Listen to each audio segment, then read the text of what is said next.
game to beat Jack Titus's record for durability that had stood for half a century. And he would keep on playing and playing. The most unusual game of the 90s was the talking point of 1996. What started as a routine game between Essendon and St Kilda ended in high farce when the lights went out at Waverley. For the Bombers, they lead by that bare margin, 20 points, but in the context, hello, we might really have a... Intrepid commentator Malcolm Blight working by candlelight. And believe it or not, we now have Russell Morris down in the boundary or underneath the grandstand to make an important announcement, Russell. The combination of Paul Roos and Tony Lockett in Sydney was continuing to prove irresistible. Roos played his 300th game against North in round 11, and Lockett kicked 10, 9 after half-time, as the Swans won by 79 points. It was a mixed season for Gary Ablett. He'd be suspended for 5 matches for striking Christian Bardsley of St Kilda, and in round 12 became the 5th man to kick 1,000 goals. Ablett behind, 35 metres out off his step, kicks a goal. 1,000. History at Cardinia Park. It was a mixed day for the Eagles too. Against St Kilda, they lost champion defender Glenn Jakovich with a knee injury, and then watched great hope of the future Ben Cousins kick 5 last quarter goals. He would win the Norwich Rising Star Award as the Rookie of the Year in '96. Alan Joyce had coached Hawthorn to a string of day and night premierships, but he couldn't get the Bulldogs firing. Mid-season, he would be sacked and replaced by his assistant Terry Wallace. Fitzroy was last on the ladder with that solitary win. On July 4, they merged with Brisbane. The Bears would become the Brisbane Lions. The first casualty would be coach Mick Noonan, who announced his resignation. In would come a caretaker again, Alan McConnell. Bit of a dust-up over the boundary line. The AFL continued its bid to clear up ugly melees. After an all-in between Brisbane and Essendon in round 15, $32,000 in fines were handed out. Oh, he went in strongly. North Melbourne and Sydney were interchanging on top of the ladder. The Roos regaining top spot after a 113-point win over Melbourne that showcased the immense talents of Wayne Carey. Carey kicked 11 too, both points from hitting the post. There was one other standout in round 19. In his 10th game for the Bombers, a youngster named Matthew Lloyd kicked 7 against Adelaide. And here goes Lloyd. Yes, thank you. Oh. Betting on the finals was suspended when Lockett was reported in round 21. He'd be cleared of a striking charge against Essendon's Barry Young and would go on and win the Coleman medal for the 3rd time. Definitely win at Lockett. He's reporting him. Oh, come on, umpire. Not that his great rival Jason Dunstall was to be overshadowed. He single-handedly propelled Hawthorn into the finals with a 10-goal haul against Melbourne that gave his side victory by a point. With his 9th, he reached 100 for the record 6th time. After 113 years and 1,928 league games, Fitzroy bowed out in Perth, losing to Fremantle by 86 points. With Sydney finishing on top of the ladder and Brisbane 3rd, there would be 2 interstate finals on week 1. Sydney and Brisbane hosting their first finals. They would be heart-stoppers, both of them. Sydney had lost Lockett with a groin injury and faced Hawthorn, who would ironically lose Dunstall during the game with a knee injury. And that does not look good at all. Does not look good. It would be Darren Creswell's mark and goal that gave Sydney a 6-point win, their first finals victory for 51 years. Brisbane too had struggled. The Bears had to survive a Gavin Wanganeen snap with 10 seconds to go. The miss gave Brisbane a 1-point win. Worse was to come for the Bombers. We've got 17 seconds left. West Coast beat Carlton in Perth, and North Melbourne had a straightforward win in the only Melbourne final.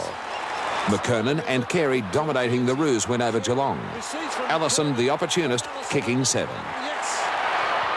After that shock loss to the Bears, Essendon, with Hurd sensational, wiped the Eagles and Jackets waved and waved. huge chant around the ground. The champ gets it heard. He has played a magnificent match.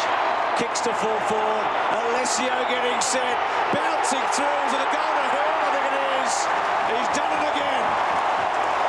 A goal to the fullback. What a scene at the MCG as the Bombers advance to the preliminary final. Farewell the Eagles in red and black.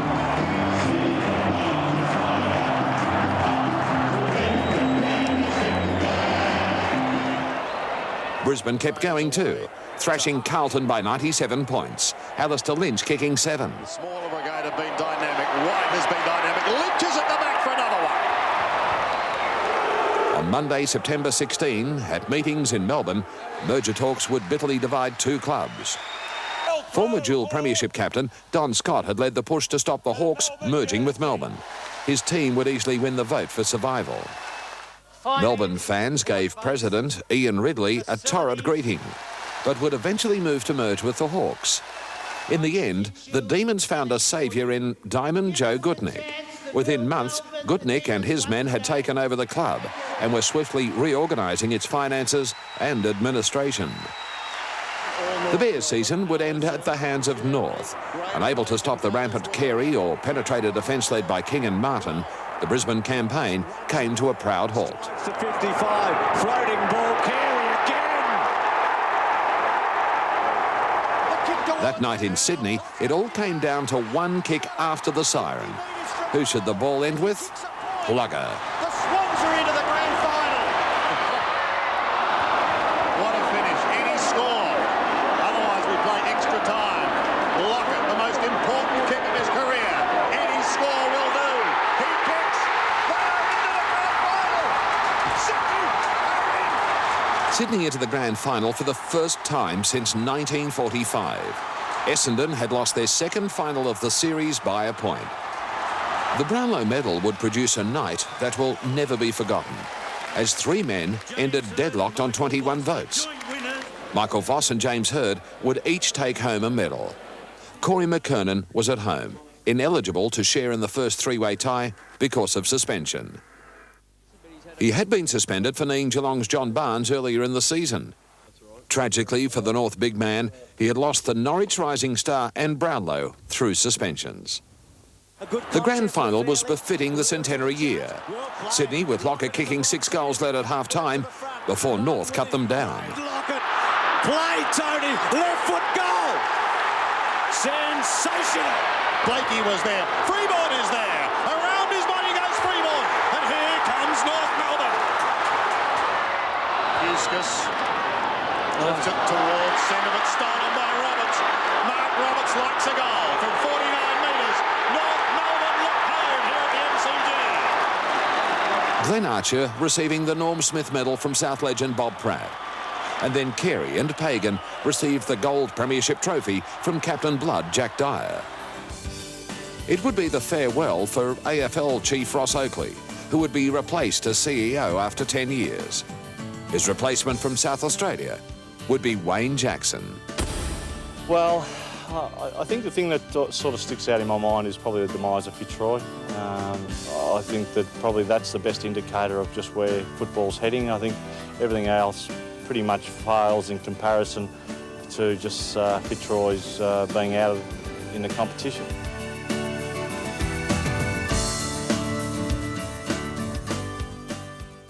I think the biggest change would be the professionalism. I remember arriving at the West Coast Eagles in 1990 and had part-time staff and players were virtually part-time. And I think the dramatic change that's taken place in the last 3 or 4 years has revolutionised football, where players are really what we call totally professional, and of course staff accordingly has to jump aboard.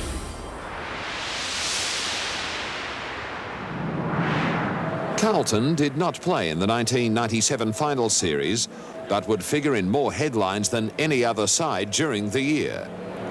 They would start sensationally by winning the Ansett Cup. The veteran Craig Bradley winning the Michael Tuck medal in front of more than 70,000 at the MCG.